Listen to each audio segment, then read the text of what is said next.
Hello, this is Bill Webb, aka Billy Indiana. Today I'm back for another board game spotlight of Dragon Castle by CMON Games and Horrible Guild Games. Let's get this one to the table.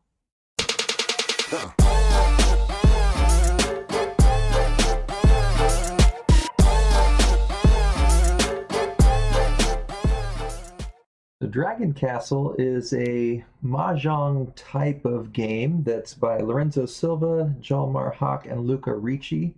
And this is one that we have obtained in the last several months and been playing it. A couple things I want to show you about the rule book. When we look at the setup, you're going to see that we're going to be putting out tiles in mahjong style, and this is something interesting about the rule book. They give all kinds of different examples on different ways you can set it up. And they give you the recommendations, so like best for 3 players, best for 4 players. So that's one thing I really appreciate about the rule book in this one. Now, the basic components of the game, you're going to have these boards, these bigger boards, where you're going to put out the mahjong style tiles. And this one is one that's open. There's no directions on how to put the tiles, and that's where you can look in the rule book to make a pattern that they suggest, or you can make your own. On the back, then there's a pattern for 2 players, and so all the brown spots are just going to have 1 tile tall, all the yellow spots are going to have 2 tiles tall, and then the light gray you're going to have 3 tiles tall. And so it helps you know how to set it up. And then there's a suggested one for 3 players, and then another one for 4 players. So you can set it up on any of these 4 boards, depending on how many players and what your preferences are. And then each of the players is going to have their own personal board where they're stacking the tiles that they collect from the central board. And these are just one-sided, so on the back there's just some nice art, but they all have a really cool color theme and nice art for each one. Now these are the central part of the game, the tiles. I'm just going to dump them into here and do this a little further from the microphone.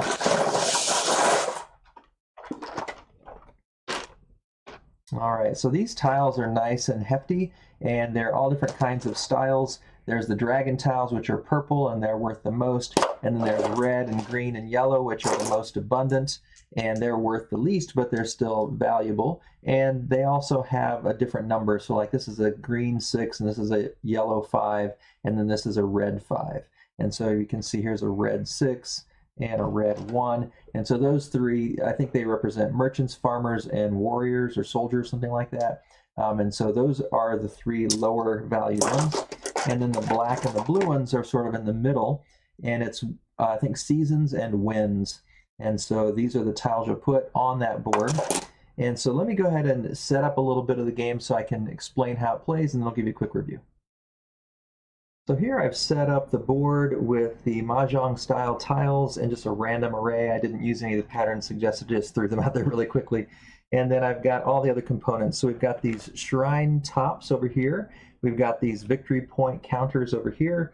We've got an individual player board here, and each player starts with 1 shrine. There's a first player marker here to indicate who started the game, so we know that. It really only matters at this to know who started at the end. Everyone has to have the same number of turns, so that just helps us to keep track of that. Each player also gets a card that explains how to play, and then these are some optional decks of cards that can give you variants to play. So we got the dragon cards, and there's quite a few of them, and the art is just terrific. A dragon on the back of each one, and then on the other side some art and also an explanation of the bonus that you get in in-game scoring. So for this one, you would count the yellow, green, and red tile that is on the top. You're going to pick one of each color that's on the top, at least 3 levels high, and you're going to add up how many points each one is worth. So in this case, there's just a yellow 1, a green 1, and a red 1, so that'd be worth 3 points. But if you could get a yellow 4 and a green 5 and a red 6, you'd get 15 points. So you're thinking about how you can capitalize on this in-game scoring. And there's just a bunch of different ones that tell you how you can score more points based on the in-game patterns that this card gives. And so usually you're recommended to choose one of these and then just have it out for the whole game to see what you're shooting for in terms of in-game scoring. They also recommend that you don't play with those the first round. So I'll just put those off to the side here for now. And then there's also these spirit cards.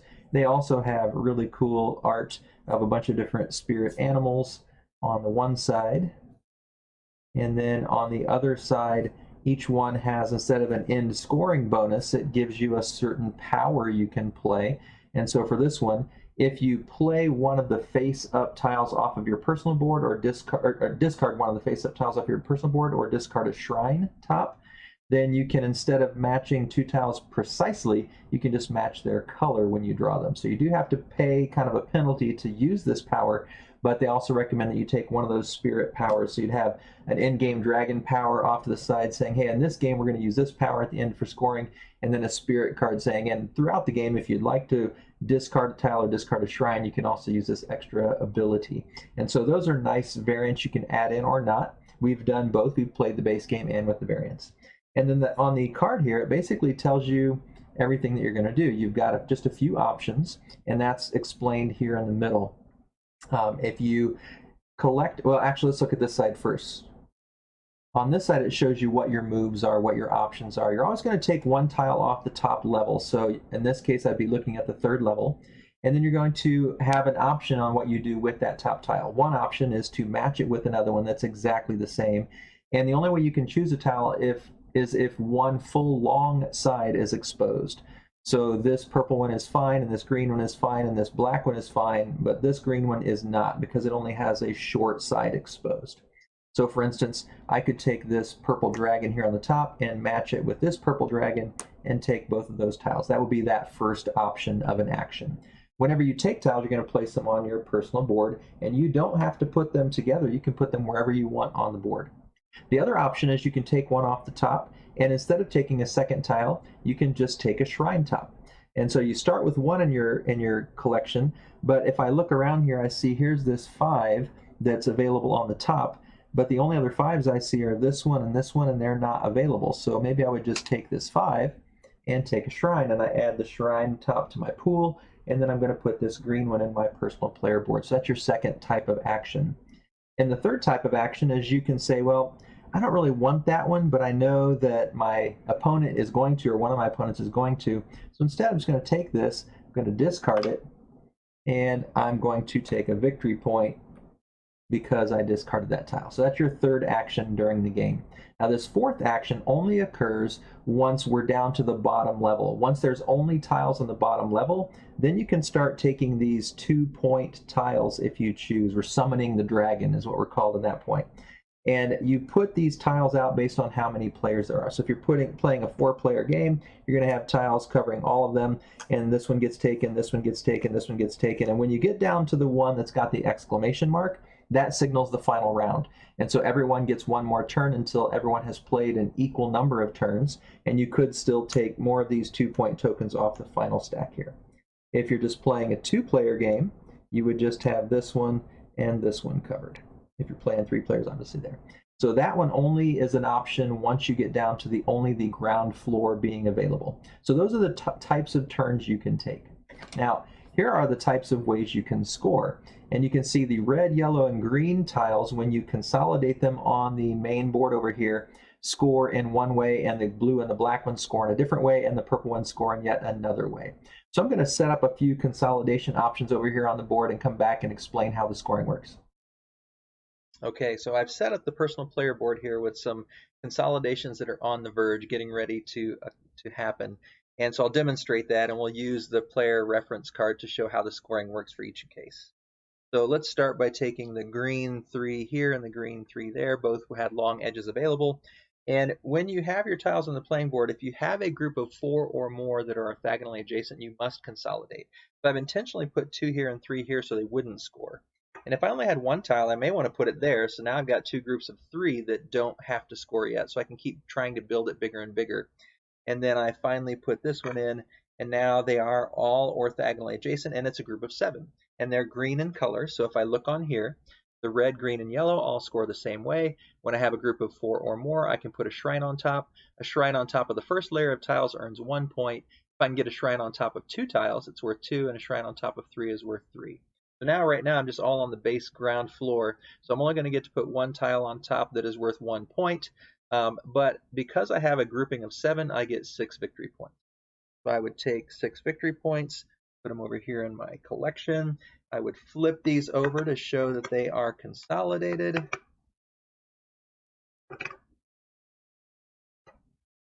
And then I can put this shrine anywhere on top of that consolidated group.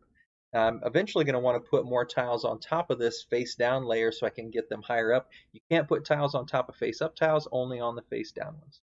So then maybe on a later turn I see, well, here's 2 black ones. If I take these 2, and you can see I've collected these in such a way that they also don't form a group of 4. So maybe I'd put this one here. So now I've got 2, 1, and 2, and in a similar fashion I put this one down, and now I've got a group of 6 black tiles together.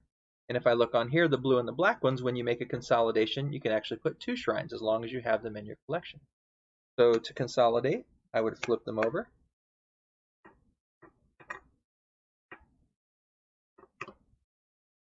And I can take 2 shrines and put them wherever I choose on that consolidated group of tiles. Maybe on a later turn, I see, oh, I can get these 2 purple ones. And I put them here, and now I can consolidate the purple ones. And that's a group of 4. Oh, by the way, that group of 6 black ones, I get 5 points for that. And now this group of 4 purple ones, I'm going to get a group of 4, which is 2 points. So I take 2 red tiles here. And then I can put 2 shrines on top, but if I only have 1, I can only put 1. Now, after my next play or so, maybe I see another collection here. Let's see, I've got 2 4s here, and now I can start putting them on top. And that's how you're going to get to the 2nd level, 3rd level, and 4th level. So that is how you consolidate the tiles and how you score them, trying to put those shrines on top so that you can gain points in the end game. All right, so what do I think about Dragon Castle? Well, I love Mahjong. I love the peaceful style of play and matching the tiles and being clever about finding the good matches and trying to figure out, oh, if I play this one with 1, then I can move that out, and then this reveals to that one, which matches this one. Now, you do have this limitation of having to pull off the top as your first tile before you can pull off any of the ones on the 2nd or 3rd level, but that just makes the strategy even more enticing. You know, I'm looking for those matches, and if I have one on top that doesn't match anywhere, I can always just take it with a shrine, because I need to be collecting shrines over here so that I can add them on top, or I can just discard it to get it out of the way and keep my opponent from using it as well. So lots of different options to consider, and it's just a very thinky, puzzly game. I love the Mahjong style here, and I love the 3D sort of puzzle you're building over here, trying to get your shrines as high up as possible. And for these Spirit and Dragon extra variants, I don't find myself using the Spirit ones very much, because you have to pay a face-up tile or discard a shrine to use it. And I just don't like giving up what I've earned, so I generally don't use those, but my wife uses them a little bit more than me. And then the Dragon ones, though, I like those because it's an in-game scoring, and so it gives you something to sort of plan for and shoot for. And so I like that variant added in. But you don't have to play with either one. You can just leave them both out and just play the base game. And I find that equally appealing and equally relaxing. The downsides that I would say, there is no solo mode officially. There are some on BoardGameGeek that people have created. Now, I haven't tried them, so I don't know if they're very good or if I would enjoy them or not. But you could look those up on BoardGameGeek and see if you want to try them, if you like playing solo. But this plays really nice at 2-player. Haven't yet played it at 3 and 4. I'm wondering if that would maybe drag the game on or not. I don't know, but at 2-player, it's really nice. We really enjoy it a lot. The other thing that's kind of a downside is the setup does take a while, because you either have to create your own pattern or look in the book to create a different pattern, and just putting all 116 tiles out there in a certain pattern does take time, and that setup time can be a drawback. So there you have it. That is Dragon Castle, a quick overview of the play and my review of the game. Hopefully this was helpful for you to decide if this might be a game for you and your family. If it was helpful, it'd be terrific if you'd click on that thumbs up down below and give the video a like. And I would love it if you'd subscribe to the channel as well. If you've played the game, leave a comment down below. Tell me what you like about the game. Or if you haven't and still have some questions, ask those down in the comments and I'll be glad to answer. As always, thanks for watching. This is Billy, Indiana, signing off.